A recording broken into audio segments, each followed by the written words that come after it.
মানবতার টানে একে অপরের পাশে দাঁড়িয়ে ভালোবাসা ভাগ করে নেওয়ার লক্ষ্যে আয়োজন করা হয়েছে একটি ইফতার কর্মসূচি। এই আয়োজনটি করা হয়েছে সুনামগঞ্জ জেলার বিশম্বপুর এলাকায়। আমাদের আজকের ইফতার আয়োজনটি অন্যান্য ইফতার আয়োজনের তুলনায় একটু ব্যতিক্রম, কারণ আমরা আজ পুরুষ এবং মহিলা উভয়ের জন্যই রান্না করার প্রস্তুতি নিয়েছি। আমাদের আজকের আয়োজনটি করা সম্ভব হয়েছে আয়েশা পরিবারের সহায়তার কারণে। ওনারা আমাদেরকে আর্থিকভাবে সহায়তা করেছেন, যার ফলশ্রুতিতে আমরা এত মানুষের আয়োজন খুব সুন্দরভাবে সুষ্ঠুভাবে পরিচালনা করতে পেরেছি। অন্যান্য আয়োজনের তুলনায় আজকের আয়োজনটি একটু বড় হওয়ার কারণে আমরা বেশ কয়েকজন বাবুর্চি ভাইদের সহায়তা নিয়েছি। ওনারা আমাদেরকে শারীরিক পরিশ্রম করে সহায়তা করেছেন। প্রথমের দিকেই আমরা রান্নার কাজ শুরু করে দেই। রান্নার কাজ চলতে থাকে এবং এক পর্যায়ে শেষ হয়। সবকিছু গুছিয়েই শুরু হয় প্যাকেটিংয়ের কাজ। আমরা মহিলাদের জন্য আলাদাভাবে প্যাকেটিংয়ের কাজ শুরু করে দিই। প্রত্যেকটি ইফতার আইটেম আমরা খুব সুন্দরভাবে একটি প্যাকেটের মধ্যে ভরি। সবগুলো প্যাকেট তৈরি করার পর আমরা সবগুলো প্যাকেটকে এক জায়গায় রাখি এবং প্রত্যেকটি প্যাকেটকে একটি থলির মধ্যে ভরে আমরা নিয়ে যেতে শুরু করি গ্রামের ভেতরের দিকে।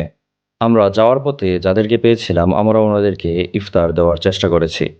এক প্যাকেট ইফতার আইটেম পেয়ে ওনারা যেই পরিমাণ খুশি হয়েছেন, সেই একটুকু খুশির কারণেই আমাদের সারাদিনের পরিশ্রম সফল হয়ে যায়। আমাদের পরিশ্রমের একটাই উদ্দেশ্য, প্রত্যেক মানুষের মুখে হাসি ফুটিয়ে তোলা। গ্রামে অনেক হতদরিদ্র পরিবার বসবাস করেন, যাদের আয়ের উৎস কেবলমাত্র একজন মানুষের উপর।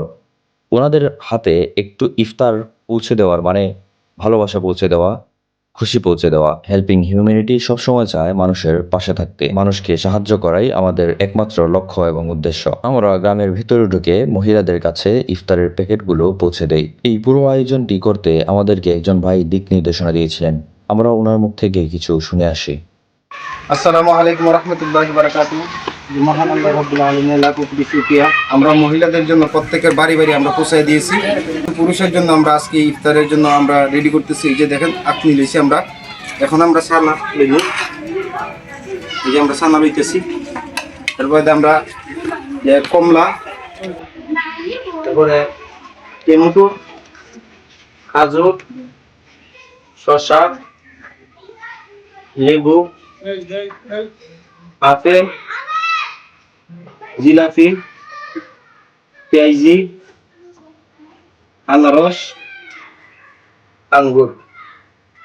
আমরা এই যেগুলি লইছি একদম ইফতার রোজাদার ব্যক্তি যদি সেই ইফতারটা করে তার তৃপ্তি সহকারে তার পেট ভরবে। যে আপনারা দেখতে পাচ্ছেন আমরা সবগুলি দিয়ে আমরা ইফতারগুলি সাজাইছি। মহান আল্লাহ রাব্বুল আলামিনের লাখ কোটি শুকরিয়া যে আপনারা দেওয়ার কারণে আজকে আমরা গরিব দুঃখী অসহায় মানুষের পাশে রোজাদারের পাশে আমরা দাঁড়াইতে পারতেছি। যে মহান আল্লাহ তাআলা যেন আজকের ইফতারকে কবুল করেন। যে সমস্ত ভাই বোনেরা যেভাবে দান করেছেন প্রত্যেকের দানকে যেন আল্লাহ তাআলা প্রত্যেকের শ্রমকে এবং দানকে যেন কবুল করে কাল কিয়ামতের নাজাতের জরিয়া বানিয়ে সেই কামনা করি। আজকে মাহে রমজানের 19 মাহে রমজান। আল্লাহ তাআলা যেন আজকের ইফতারগুলিকে কবুল করেন। আসসালামু আলাইকুম ওয়া রাহমাতুল্লাহি ওয়া বারাকাতুহু।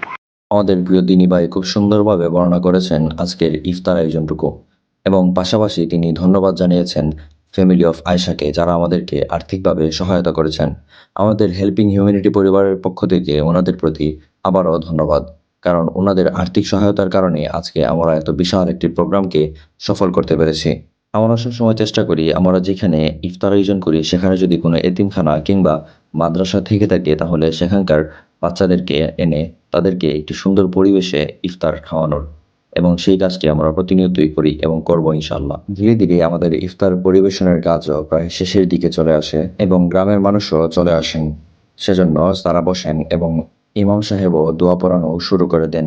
সবাই দোয়াতে শরিক হন এবং একসাথে সবাই হাত তুলে আল্লাহর কাছে একটাই চাওয়া, আমাদের এত পরিশ্রম এবং রোজাদার ভাইদের রোজা যেন আল্লাহ কবুল করেন।